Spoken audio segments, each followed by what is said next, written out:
ലോകത്തെ IT സംവിധാനങ്ങൾ പ്രവർത്തനരഹിതമായി. ലോകമാകെ നിശ്ചലമായി. India, Australia, Germany, US, UK ഉൾപ്പെടെ നിരവധി രാജ്യങ്ങളിലെ IT സംവിധാനങ്ങൾ നിശ്ചലമായി. സൈബർ സേവനങ്ങളും തടസ്സപ്പെട്ടു.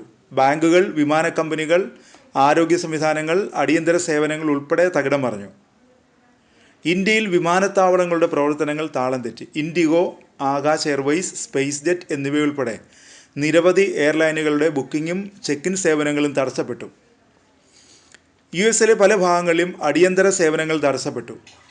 അമേരിക്കൻ എയർലൈൻസ്, ഡെൽറ്റ, യുണൈറ്റഡ് എന്നിവയുൾപ്പെടെയുള്ള പ്രധാന US എയർലൈനുകൾ പ്രവർത്തനം നിർത്തി. ബ്രിട്ടനിലെ പ്രമുഖ ടെലിവിഷൻ വാർത്താ ചാനലുകളിലൊന്നായ സ്കൈ ന്യൂസിൻ്റെ സംപ്രേഷണവും തടസ്സപ്പെട്ടു.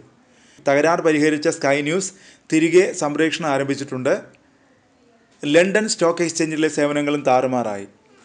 ഓസ്ട്രേലിയയിൽ ബാങ്കുകൾ, ടെലികോം, മാധ്യമ സ്ഥാപനങ്ങൾ, എയർലൈനുകൾ എന്നിവയെ തകരാർ ബാധിച്ചിട്ടുണ്ട്. സാങ്കേതിക തകരാർ കാരണം ബെർലിൻ വിമാനത്താവളത്തിൽ എല്ലാ വിമാനങ്ങളും നിർത്തിവെച്ചു. വെള്ളിയാഴ്ച രാവിലെയായിരുന്നു സംഭവം.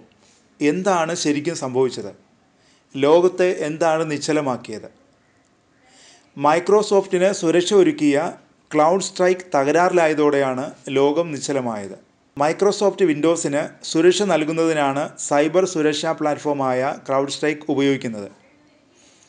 തകരാർ കണ്ടെത്തി 10 മണിക്കൂർ പിന്നിട്ടതോടെയാണ് പ്രശ്നം ലോകം മുഴുവനുണ്ടെന്ന് വ്യക്തമായത്. സേവനങ്ങൾ തടസ്സപ്പെട്ടതോടെ തകരാർ പരിഹരിക്കുന്നതിനുള്ള നടപടികൾ സ്വീകരിക്കുമെന്ന് മൈക്രോസോഫ്റ്റ് അറിയിച്ചു. എന്താണ് ക്ലൗഡ് സ്ട്രൈക്ക്? സൈബർ ആക്രമണങ്ങളിൽ നിന്ന് സംരക്ഷണം നൽകുന്നതിന് വിവിധ സേവനങ്ങൾ വാഗ്ദാനം ചെയ്യുന്ന സൈബർ സുരക്ഷാ കമ്പനിയാണ് cloud strike. Blue screen off death error അഥവാ BSDA എന്ന് വിളിക്കപ്പെടുന്ന അവസ്ഥയാണ് ക്ലൗഡ് സ്ട്രൈക്ക് തകരാറിലായതോടെ സംഭവിച്ചത്. അടുത്തിടെ നടത്തിയ ക്ലൗഡ് സ്ട്രൈക്ക് അപ്ഡേറ്റ് ആണ് ഈ തടസ്സത്തിൻ്റെ കാരണമെന്ന് മൈക്രോസോഫ്റ്റ് കണ്ടെത്തിയിട്ടുണ്ട്.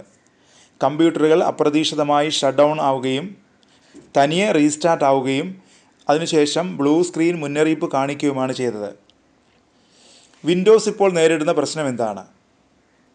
ഒരു US സൈബർ സുരക്ഷാ കമ്പനിയാണ് ക്ലൗഡ് സ്ട്രൈക്ക്.